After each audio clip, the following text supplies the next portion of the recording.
રાજ્યના પોલીસ વડા શ્રી જ્ઞાનેન્દ્રસિંહ મલિકે રાજ્યના નાગરિકોની સુવિધા અને પાસપોર્ટ વેરિફિકેશન પ્રક્રિયાને વધુ પારદર્શક અને સરળ બનાવવા માટે તમામ પોલીસ સ્ટેશનો અને અધિકારીઓને મહત્વપૂર્ણ દિશાનિર્દેશો આપ્યા છે। નાગરિકોને પાસપોર્ટ વેરિફિકેશન માટે બિનજરૂરી ધક્કા ન ખાવા પડે તે હેતુથી વહીવટી પ્રક્રિયામાં કેટલાક મહત્વના સુધારા કરવામાં આવ્યા છે।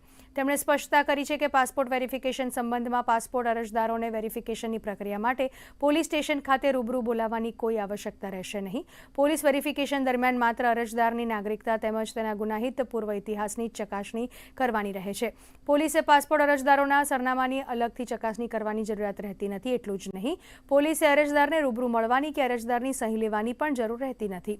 જે કિસ્સામાં પોલીસને કોઈ શંકાસ્પદ બાબત જણાય અથવા વધુ ખરાઈ કરવાની જરૂરિયાત લાગે તેવા અપવાદરૂપ કિસ્સામાં જ પોલીસે રહેઠાણ સ્થળની મુલાકાત લેવાની રહેશે।